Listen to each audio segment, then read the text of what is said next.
I'm on my way to Paddington today to pick up my special guest.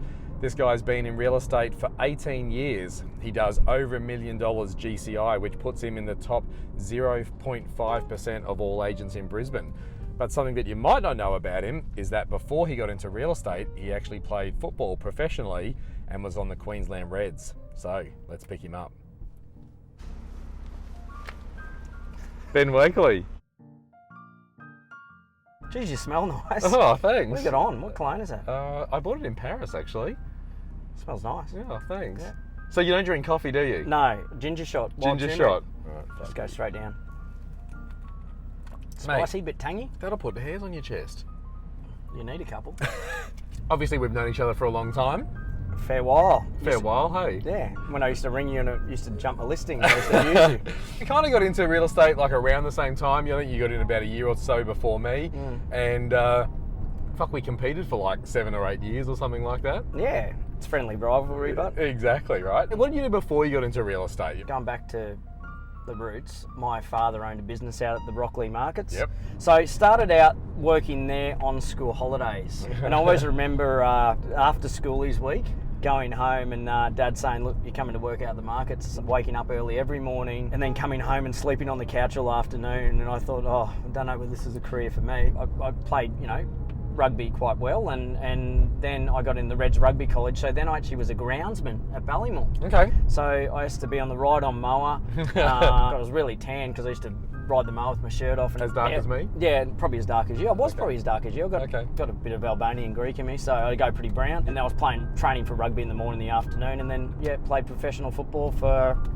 So you were a professional player in the Reds. Yeah. And then how did you transition into real estate? I was always interested in real estate. Yeah. So from a young age, I always thought if you can buy that house, you can rent that out. Damien Smith, the former Wallabies winger, him and I were rooming together and I was really close with Damien. So he always said, Ben, when you get your first contract, we'll go and find you some property. I went and bought a unit in 5/59 Warren Street, St. Lucia was my first ever property.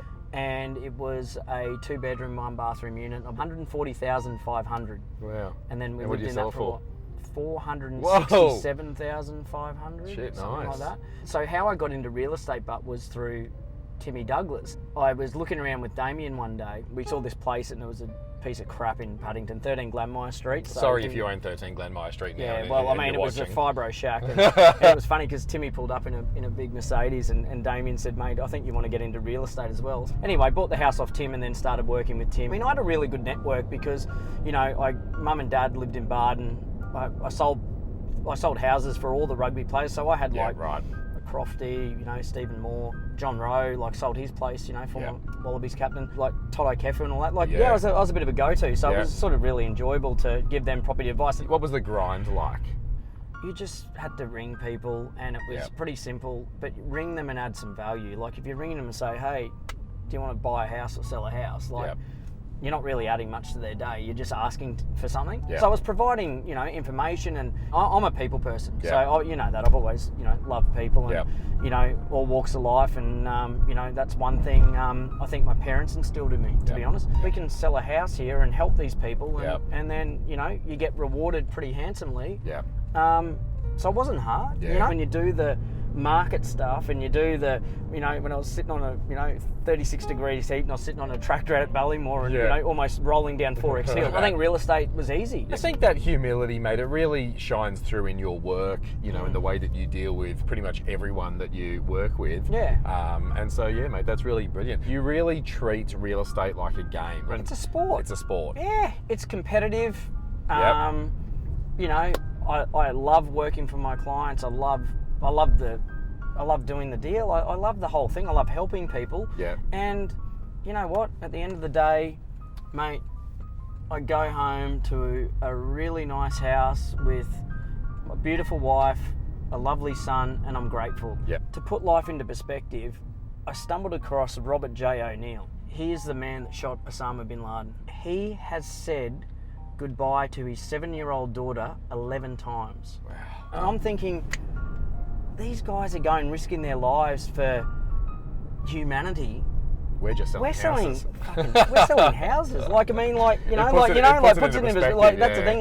we're not Cape Crusaders or superheroes. And I know the industry has people that, you know, obviously have larger egos, but we're just doing our job. Yeah.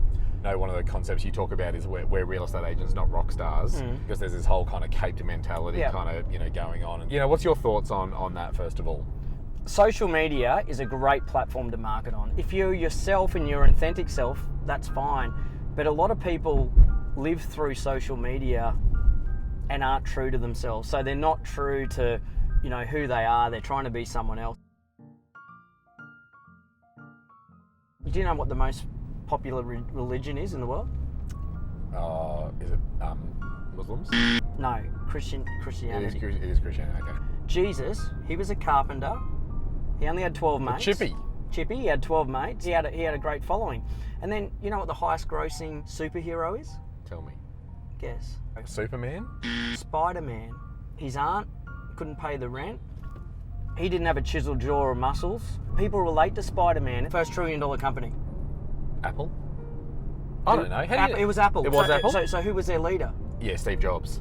He was the first corporate CEO to drop the suit. Yeah, he was like everyone's dad. I think if you show those, you know, authenticity. Stay low, stay humble, and everything will flow to you. Exactly. In this game, you can go, you got your blinkers on and you go 100 mile an hour. And mate, you can go 100 miles an hour and you're not looking at the, you know, you're looking at the destination, not enjoying the journey. The journey. Yeah. Whereas if you actually focus on the day to day and find the, you know, I mean, it's that kind of old saying, "Stop and smell the roses," but you actually can stop and smell the roses. Yeah, I do down at the Geelong Botanical Gardens. We love taking Charleston down there on a Sunday. It's nice. great. Hey, so Charleston's your son, affectionately known as Bert. Bert. Why is he Bert? Sam started calling Charleston Beetlebug. If you know me, you know how I'm good with nicknames and I can carry it like tenfold. We started calling him Birdie Beetle, then it was just Birdie, and now he's just called Bert. And then it was Baby Bert, and now he's walking, he's just Bert. Does he actually know his name's not Bert? Because, mate, I've basically never heard him call anything other than Bert.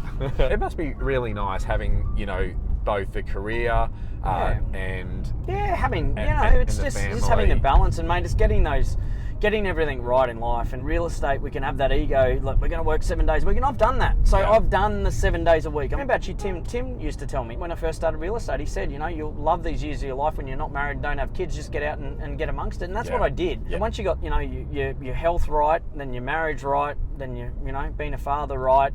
What I'd try and do is touch on something every day that ticks a box in that. Some days you're in the red, and some days you're in the black, or the credit and debit, depends, you know, some days, but you're trying, try and do something. Good way to put it, Hey mate, new shirt I've noticed, Ben Wakely Properties. This is exciting. So mate, you've started your own company. How are you finding it?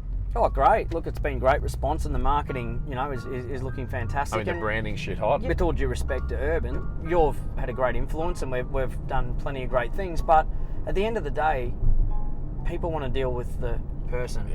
Wouldn't matter if I worked at LJ Hooker, I don't know, people want to deal with me. You've been in real estate for 18 years. Yep. You're obviously at, you know, the highest level in Brisbane. But if you could go all the way back to 2001 on day one and give yourself any advice with everything that you've learnt, mate, what would you tell yourself? If you want something you've never had, you've got to do something you've never done. You know, so every day you got to be pushing yourself. The other thing is, don't be scared to fail and get knocked down. So, like, I think in this game we can get too precious and get, we didn't get the listing, we didn't get the sale. But at the end of the day, mate, you know, if you don't fail, you're not trying hard enough. You know, you just got to take every day. And again, look, you know, if you live a life of gratitude, and you know, again, it's not that hard. We're not out risking our life. So just think about that. Just think it is only real estate. Yes, it is a privilege. Yes, you got to do a great job, but don't get too involved in all the hoo-ha and you know and think, you know, the world's going to end. Ben, this has been awesome. Thanks, mate. Thanks, mate. Thank you.